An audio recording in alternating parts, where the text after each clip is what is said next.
নমস্কাৰ, মই ডক্টৰ ৰজি দন্ত বিশেষজ্ঞ আৰু আপোনালোক সকলোকে মোৰ চেনেলৰ অন্য এটি ভিডিঅ'লৈ স্বাগতম জনাইছোঁ। বৰ্তমান কালত মই এটা কথা মন কৰিছোঁ যে আমাৰ ডাঙৰ লোকসকলতকৈ সৰু বাচ্চাবিলাকৰ দাঁতৰ প্ৰব্লেম বেছি হোৱা দেখা গৈছে। তো আমাৰ যিহেতু সৰু বাচ্চাবিলাকে আজিকালি চকলেট চিপছৰ পৰা আদি কৰি বিভিন্ন ধৰণৰ খাদ্যবস্তু ষ্টিকি ফুড এইবিলাক খুব খায়, কিন্তু দাঁতখিনি যেনেকৈ কেয়াৰ ল'ব লাগে তেনেধৰণে তেওঁলোকৰ মাক দেউতাকে কেয়াৰ নকৰে, যাৰ ফলত দাঁতৰ পোকে খোৱা, দাঁতৰ আলু ফুলি উঠা, দাঁতৰ পৰা তেজ ওলোৱাৰ লগতে মুখৰ দুৰ্গন্ধ এনেকুৱা বিভিন্ন ধৰণৰ প্ৰব্লেম আপোনাৰ শিশুটিৰ হ'ব পাৰে। এই প্ৰব্লেমখিনিৰ পৰা আপোনাৰ শিশুটিক কেনেকৈ বচাই ৰাখিব পাৰিব তাৰে বিষয়ে আজিৰ ভিডিঅ'টোত আলোচনা কৰিবলৈ লৈছোঁ। গতিকে যদিহে সবিশেষ জানিব বিচাৰে ভিডিঅ'টো স্কিপ নকৰাকৈ শেষলৈকে চাব বুলি আশা কৰিলোঁ। আটাইতকৈ প্ৰথমতে আপোনাৰ শিশুটিক বেছিকৈ ষ্টিকি বস্তুবিলাক দিয়াটো কম কৰক আৰু পাৰিলে বন্ধ কৰি দিব। ষ্টিকি চকলেট যেনেকৈ ডেইৰী মিল্ক বা 5 ষ্টাৰ ধৰণৰ চকলেটৰ পৰা আদি কৰি যিবিলাক চিপছ হয়, যিবিলাক খাদ্যবস্তু দাঁতত ফচাৰ সম্ভাৱনা থাকে, তেনেধৰণৰ খাদ্যবস্তু যিবিলাক ষ্টিকি চকলেট হয়, ষ্টিকি মৰ্টনৰ পৰা আদি কৰি বিভিন্ন ধৰণৰ বস্তু যিবিলাক দিয়ে সেইবিলাকৰ পৰিমাণটো কমাই দিয়ক। আৰু প্ৰতিবাৰ যিকোনো খোৱা বস্তু খোৱাৰ পাছত মুখখন ধুনীয়াকৈ গাৰ্গল কৰিবলৈ কুৰকুৰি কৰিবৰ কাৰণে শিকাই দিয়ক আৰু প্ৰতিদিনে দুবাৰকৈ ব্ৰাছ কৰিবলৈ শিকাই দিয়ক। পাৰিলে ডেণ্টেল ফ্লছ ইউজ কৰিব লাগে। ডেণ্টেল ফ্লছ ইউজ কৰিলে আমাৰ দুটা দাঁতৰ মাজৰ যি অংশ হয় সেই অংশটো বহুত ধুনীয়াকৈ ক্লিন হৈ থাকে, যাৰ ফলত দাঁত পোকে খোৱাৰ পৰা নিজকে বচাব পৰা যায়। আৰু দুবাৰকৈ ব্ৰাছ কৰিলে আপোনাৰ দাঁতখিনি খুব ধুনীয়া হৈ থাকে। যিহেতু আমাৰ দাঁতবিলাকত যেতিয়া আমি গোটেই দিনটো খাই থাকোঁ আৰু খোৱা বস্তু আমাৰ দাঁতত যিটো দাঁতৰ ওপৰ লেয়াৰ ইনামেল বগা পাৰ্ট হয়, সেই বগা অংশটোত বিভিন্ন ধৰণৰ খোৱা বস্তু ফচি থাকে। আৰু যদি গোটেই ৰাতিটো এই খোৱা বস্তু ষ্টিকি ফুডবিলাক যদি আমাৰ দাঁতত ফচি থাকে,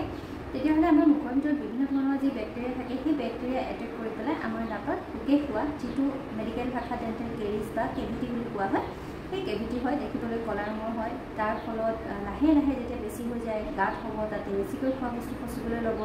তাৰপিছত দাঁতৰ যিহেতু সৰু বাচ্চাবিলাকৰ দাঁতবিলাক খুব উইক হয়, তো দাঁত ভাঙি ভাঙি কি হয়, দাঁতৰ টুকুৰাটো পোকে খাই ভাঙি যায়, পোকে খাই আকৌ অলপ ভাঙি যায়, এনেকৈ ভাঙি ভাঙি দাঁতটো নোহোৱা হৈ যায়। আৰু যিহেতু সৰু বাচ্চাবিলাকৰ দাঁতবিলাক গলি যায়, ৰিজৰ্ভ হৈ যায়, দাঁতবিলাক গলি যায়, সেইকাৰণে আৰু দাঁতবিলাক খুব উইক হয়, সেইকাৰণে অকণমান পোকে খালে, অকণমান ইনফেকশ্যন হ'লে দাঁতবিলাক পটককৈ সহজতে ভাঙি যায়। এই তেনেকুৱা নহ'বৰ কাৰণে আপুনি ধৰক প্ৰতিদিনে আপোনাৰ শিশুটিক দুবাৰকৈ ব্ৰাছ কৰাব লাগিব, ৰাতিপুৱা এবাৰ, ৰাতি এবাৰ, আৰু প্ৰায় প্ৰতি 3 মাহৰ মূৰে মূৰে বা এটলিষ্ট 3 মাহৰ মূৰত নহ'লেও এটলিষ্ট 6 মাহৰ মূৰত আপুনি আপোনাৰ শিশুটিক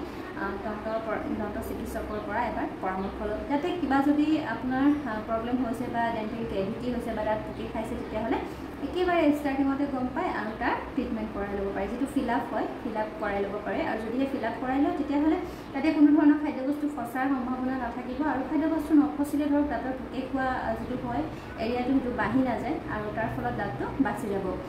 দাঁতটো আপোনাৰ কি হয়, আমাৰ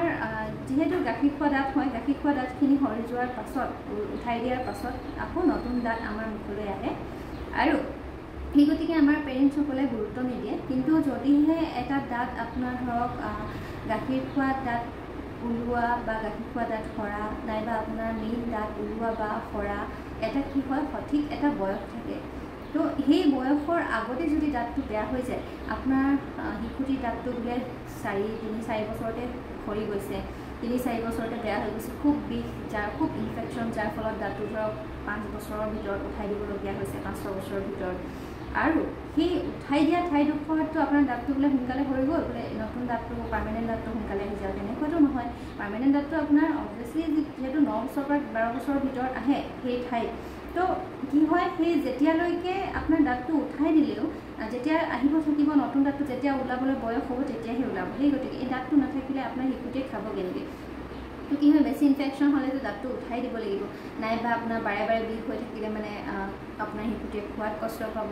দাঁতত যদি বাৰে বাৰে ফচি যায়, দাঁত যদি খুব বিষাই থাকে, তেতিয়াহ'লে শিশুটিয়ে খাবলৈতো বহুত কষ্ট পাব। তো এই গোটেইখিনি কথা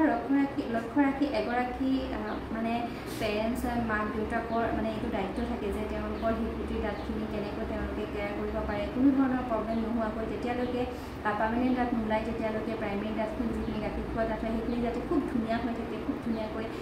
খাই থাকিব পাৰে যাতে কি হয় খোৱা বস্তু যদি ভালদৰে খাব নোৱাৰে তেতিয়াহ'লে নিউট্ৰিশ্যনৰ কমি হ'ব ভিটামিনৰ কমি হ'ব ফলত আপোনাৰ শিশুটিৰ